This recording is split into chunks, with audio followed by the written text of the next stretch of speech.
They say if you hear the hag's bell in the woods, it's already too late. I didn't believe it until I vanished. This is the story of the bell and the hag. I don't know how I got here.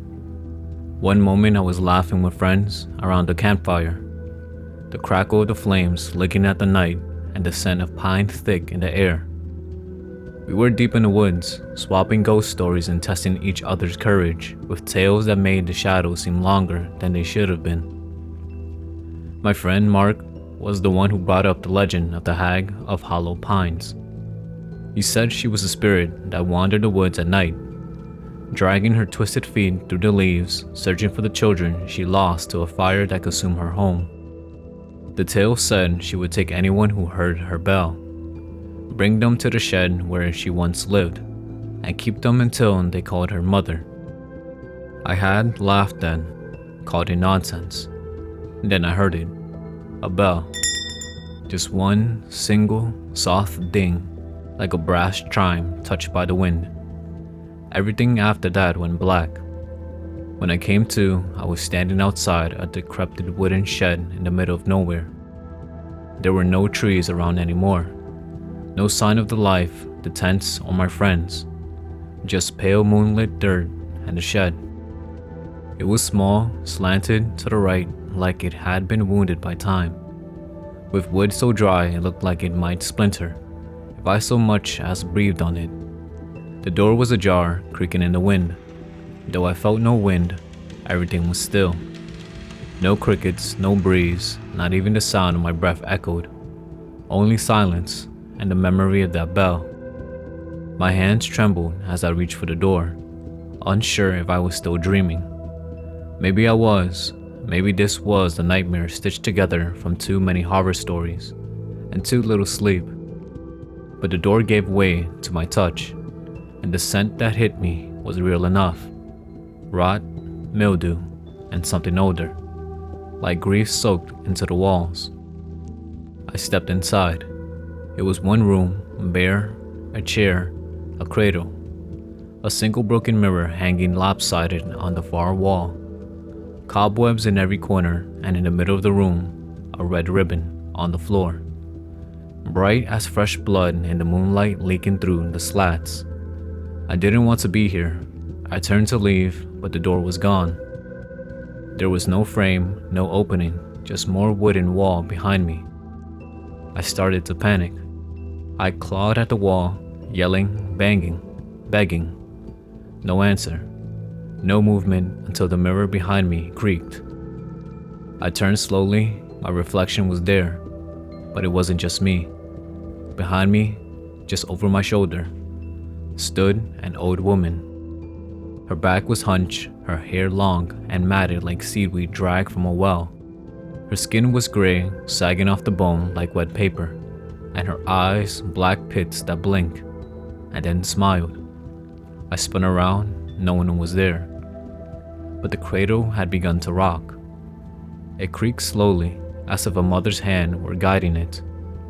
My mouth went dry, I couldn't breathe. I took a step back, and something crunched beneath my foot. I looked down, more ribbons. Not just red, blue, pink, white. Dozens of them, all stained, all scattered like offerings. Where are my children? A voice rasped behind me. I didn't turn around. I couldn't. Why won't they come to me? The air turned to ice. My breath fogged in front of me. I felt a hand, bony and cold as death, brush the back of my neck, and then silence again. I ran. I didn't care that there was no door. I clawed at the wood. I beat my fists bloody. I screamed until my throat tore. I cried out for God, for my friends, for anyone. But no one came. Time passed, though I don't know how much. Hours, days, it's all the same here. I tried to sleep in the corner, but every time I drifted off, I'd hear it. That bell. Sometimes just once, sometimes over and over. Sometimes close, right by my ear. Sometimes distant, like it was calling something. or someone. And each time it rang, something changed. The cradle moved on its own. The mirror showed a version of me, older, gaunt, eyes sunken, the ribbons grew in number. I tried talking to her. I didn't know what else to do. "Who are you?" "I am their mother," she'd whisper. "Whose mother?" "All of them." Sometimes she cried, wail like a banshee grieving children long dead. Other times she'd whisper, lullabies that echoed in the wood. And every night she asked, "Will you be my child?" I said no. But the longer I stayed, the harder it became to hold on to who I was. I started forgetting things, my last name, my birthday, what my friends looked like. The mirror sometimes showed someone else entirely. Until tonight. Tonight I heard the bell again, but it was different. It wasn't coming from the shed, it was outside. And for the first time since I got here, the wall behind me opened. There was no door, but an empty path stood where the planks had once been. Cold wind rushed in, carrying with it scent of pine and smoke. I stepped forward, cautiously.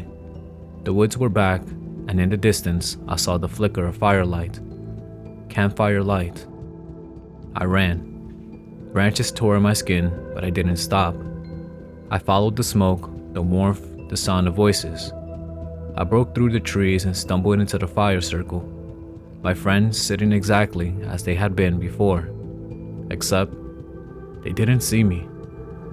They were still laughing, Mark was still telling the story, word for word.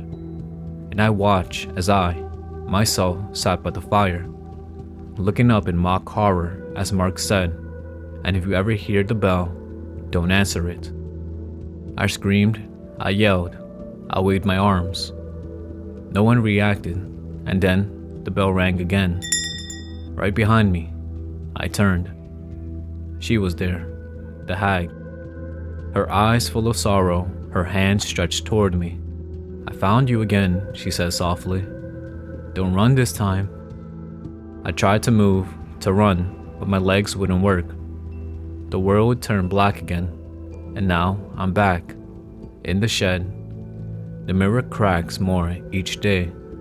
The cradle never stops rocking, and tonight, for the first time, I felt the urge to sing a lullaby.